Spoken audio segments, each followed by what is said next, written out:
खुलुमबाय बेयो बड'लेण्ड इंखं टेलिभिजन दिनै 5 सेप्तेम्बर 2022 समबारखालि सानसेनि बरादखौ नोंथांमोननि खाथियाव लाबोदों आं सदानन्द दैमारिया।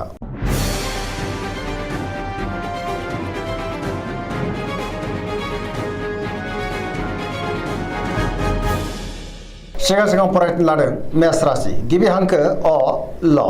दिनैनि साना जोबोर मोजां बहाबा दावबायहैनो एबा हान्थिनो खाबु मोननो हागौ आरो मोजाङैनो हान्थिनोबो हागोन। गोसोखौ दिनै जोबोर गोजोननाय मोनगोन मावनो लानाय खामानिखौ थि समावनो मावफुंनो हागोन देहाया मोजाङै थागोन अब्लाबो नाथाय जानाय लोंनायाव सांग्रां जानांगोन बहानिफ्रायबा मोजां खौरां फैनोबो हागौ रांखावरियाव दिनै जोबोर मोजां बेफार फालांगियावबो जोबोर मोजां होनजायो आयाबो बांगोन सोरबा गोदान लोगोजों बहाबा लोगो मोनलायनो हागौ सोरनिबा हेफाजाबबो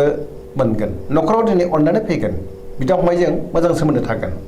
गुबुननि गोसोखौ दिनै गोरलैयैनो बोनो हागोन गोसोनि बोलोआ बांगोन समाजाव मान मोनगोन बयजोंबो अनसायजागोन सेंग्रा सिख्लाफ्रा बहानिफ्रायबा मोजां खौरां मोनगोन गोसोआबो दिनै जोबोर खुसि जागोन आरो गावबा गावनि गोसोनि साननायफोरखौबो फोरमायलायनो हागोन पजिटिभ एनार्जिनि गोहोमबो गोग्लैगोन। वृष राशि गिबि हांखो इ उ ब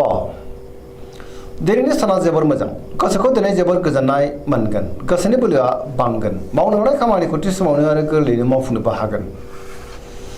समाजाव बयजोंबो अनसायजागोन रांखावरियाव दिनै जोबोर मोजां होनजायो गोबां धोन आरजिनोबो हागोन बेफार फालांगियावबो दिनै जोबोर मोजां मुलाम्फा मोनगोन आयाबो बांनो हागौ न'खराव बिसि फिसायनि गेजेराव अननानै फैगोन बिदा फंबायनिफ्राय थोजासे हेफाजाबखौ मोनगोन बिमा बिफानि अननाय आरोफोरखौबो दिनै मोननो हागोन देहाया मोजाङै थागोन गुबुननि हेफाजाबखौबो थोजासे मोनगोन जायखि खामानि मावा मानो मोनफ्रोमबो खामानियावनो दिनै जाफुंसारगोन सोरबा लोगोनिफ्राय थोजासे हेफाजाब मोननो हागौ गोसोनि साननायखौ दिनै गुबुननो फोरमायनो हागोन पजिटिभ एनार्जिनि गोहोमबो गोग्लैनो हागौ।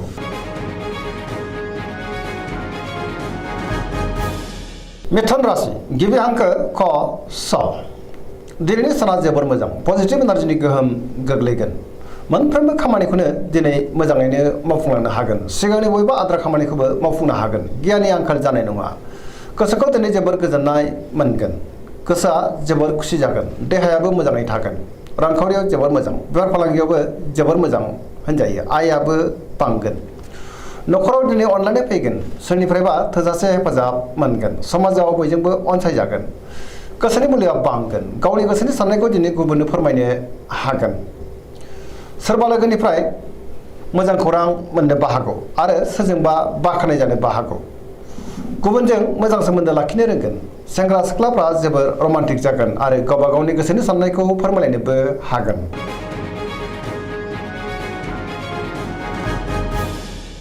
कर्कट राशि गिबि हांखो द ह दिनैनि साना जोबोर मोजां गोसोखौ दिनै जोबोर गोजोननाय मोनगोन सोरबा लोगोजों बाख्नाय जानो हागौ गोसोनि साननायफ्रा दिनै मोगथाङाव जाफुंगोन गोसोआव पजिटिभ साननाय फैगोन गोथों आरो गोग्गो साननो रोंगोन गियाननि आंखाल जानाय नङा मावनो लानाय खामानिखौ थि समावनो आरो गोरलैयैनो मावफुंनोबो हागोन रांखावरियाव दिनै जोबोर मोजां बेफार फालांगियावबो जोबोर मोजां मुलाम्फा मोननो हागोन न'खरावबो अननानै फैगोन समाजावबो दिनै मान मोनगोन देहाया मोजाङै थागोन अब्लाबो नाथाय जानाय लोंनायाव सांग्रां जानांगोन गुबुननि हेफाजाबखौ थोजासे मोनगोन सोरजोंबा बाख्नाय जानो हागौ समाजाव बयजोंबो अनसायजागोन फरायसाफ्रा दिनै फरायनायाव गोसो दुंखांगोन गुबुनजों मोजां सोमोन्दो लाखिनोबो रोंगोन धोरोमारि बिथिङावबो गोसो दुंखांगोन पजिटिभ एनार्जिनि गोहोमबो गोग्लैगोन।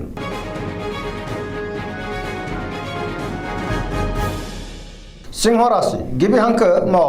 ट दिनैनि साना जोबोर मोजां गोसोआव पजिटिभ साननाय फैगोन गोथों आरो गोग्गो साननो रोंगोन गियाननि आंखाल जानाय नङा मावनो लानाय खामानिखौ थि समावनो मावफुंनो हागोन सोरबा लोगोनिफ्राय थोजासे हेफाजाबखौ मोनगोन समाजाव लोगो लेवा बांगोन बहाबा थाङोब्ला दिनै जोबोर मोजां आरो मोजाङैनो हान्थिनोबो हागोन रांखावरियाव जोबोर मोजां नाथाय अब्लाबो खरसायाबो बांगोन मोननो गोनांखौबो दिनै मोननो हागोन बेफार फालांगियावबो दिनै जोबोर मोजां मुलाम्फा मोनगोन गोसोनि साननायखौ दिनै गुबुननो फोरमायनोबो हागोन न'खराव बिसि फिसायनि गेजेराव अननानै फैगोन बयजोंबो गोरोबनो रोंगोन समाजाव मान मोनगोन गुबुननि गोसोखौ दिनै गोरलैयैनो बोनो हानानै गोबां बिथिङावनो जाफुंसारगोन देहाया दिनै मोजाङै थागोन गुबुननि थाखाय गोबां मोजां खामानि मावनानै होनोबो हागोन गोसोआ दिनै जोबोर खुसि जागोन आरो लाइमोनफोरा गावबा गावनि गोसोनि साननायखौ फोरमायलायनोबो हागोन।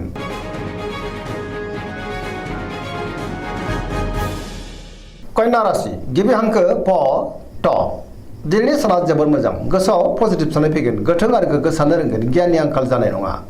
मोनफ्रोमबो खामानिखौनो दिनै मोजाङैनो मावफुंनो हागोन रांखावरियाव जोबोर मोजां अब्लाबो नाथाय खरसायाबो बांगोन बेफार फालांगियाव जोबोर मोजां होनजायो देहाया दिनै मोजाङैनो थागोन गोबां मुंदांखा सुबुंजों लोगो मोनज्लायनो हागौ न'खराव अनलायनाय फैगोन गोबां खामानियाव दिनै मुखुबबो थागोन सोरजोंबा बाख्नाय जानानै गोसोखौ दिनै बांसिन गोजोननाय मोनगोन पजिटिभ एनार्जिनि गोहोमबो गोग्लैगोन सेंग्रा सिख्लाफ्रा गावबा गावनि गोसोनि साननायखौ फोरमायलायनो हागोन आरो गोसोआ दिनै जोबोर खुसि जागोन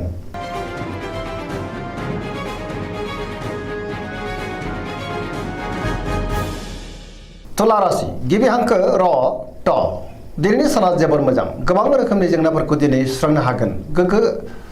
आरो गोथों साननाय फैगोन गियाननि आंखाल जानाय नङा गोसोनि बोलोआ बांगोन गावनि गोसोनि साननायखौ दिनै गुबुननो फोरमायनोबो हागोन मावनो लानाय खामानिखौ थि समावनो मावफुंनो हागोन देहाया मोजाङै थागोन अब्लाबो नाथाय जानाय लोंनायाव सांग्रां जानांगोन रांखावरियाव जोबोर मोजां बेफार फालांगियावबो जोबोर मोजां न'खराव बिसि फिसायनि गेजेराव अननानै फैगोन समाजाव दिनै मान मोनगोन गुबुननि थाखाय गोबां मोजां खामानि मावनानै होनोबो हागोन गुबुननि गोसोखौ बोनोबो हागोन सोरबा लोगोनिफ्राय थोजासे हेफाजाब मोननो हागौ गोदान थांखि लानो रोंगोन जायखि खामानि मावा मानो मोनफ्रोमबो खामानिखौनो दिनै मोजाङैनो मावफुंलांनो हागोन लाइमोनफ्रा जोबोर खुसि जागोन आरो गावबा गावनि गोसोनि साननायखौ फोरमायनो हागोन पजिटिभ एनार्जिनि गोहोमबो गोग्लैगोन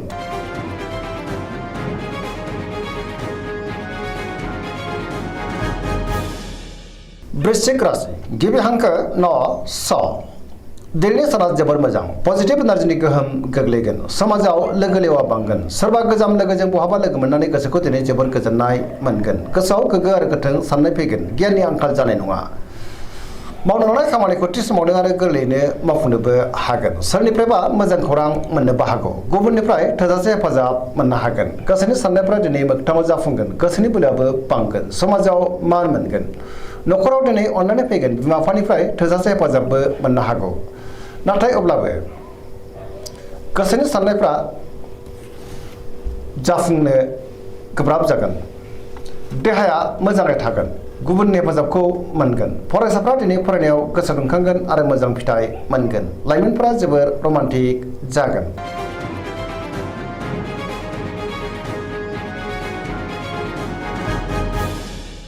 धनु राशि गिबि हांखो ध फ भ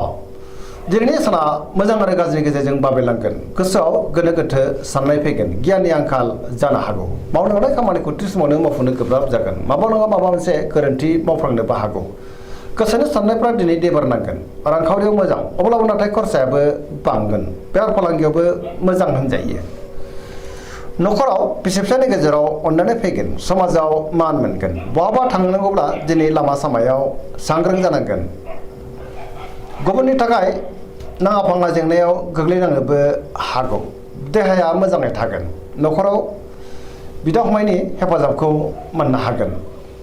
बहानिफ्रायबा नाथाय गाज्रि खौरांबो मोननो हागौ सेंग्रा सिख्लाफ्रा जोबोर रमान्टिक जागोन आरो गावबा गावनि गोसोनि साननायखौ फोरमायलायनोबो हागोन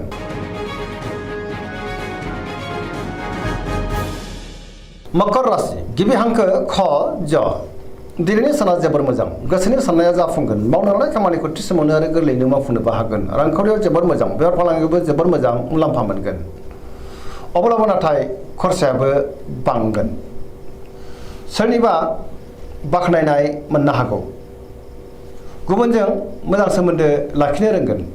मोनफ्रोमबो खामानिखौ दिनै मावफुंनो हागोन गोदान खामानियाव आखाइ होजेननोबो हागोन न'खराव दिनै अननानै फैगोन बिदा फंबायनिफ्राय थोजासे हेफाजाबबो मोनगोन सेंग्रा सिख्लाफ्रा गावबा गावनि गोसोनि साननायखौ फोरमायलायनो हागोन फरायसाफ्रा दिनै फरायनायाव गोसो दुंखांगोन आरो मोजां फिथाइ मोनगोन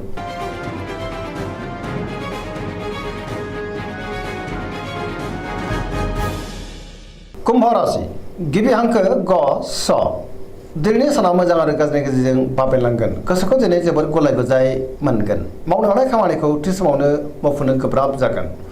बहानिफ्रायबा गाज्रि खौरांबो मोननो हागौ समाजाव मान मोनगोन गोबां मुंदांखा सुबुंजों दिनै लोगो मोनज्लायनो हागौ रांखावरियाव मोजां अब्लाबो नाथाय खरसाया बांगोन बेफार फालांगियाव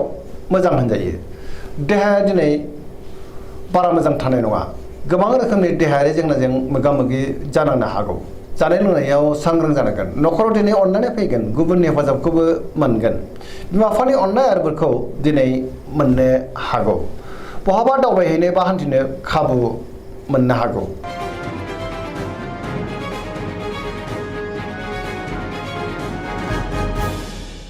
मीन राशि गिबि हांखो ड स दिनैनि साना जोबोर मोजां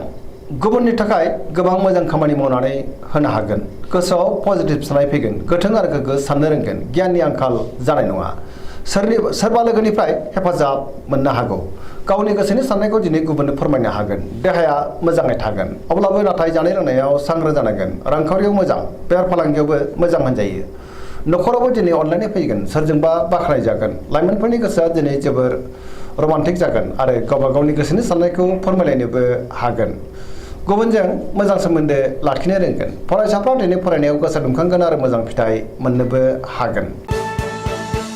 दिनैनि राशि फरायनाया एसेनोसै जोबनायाव बेखौनो खावलायो जाहाथे नोंथांमोना सानफ्रामबो जोंनि बे बड'लेण्ड इंखं टेलिभिजनखौ नायबाय थायो आरो साबस्क्राइब खालामो लोगोसे लाइक खालामो आरो शेयार खालामो एसेनोसै गोजोन्थों।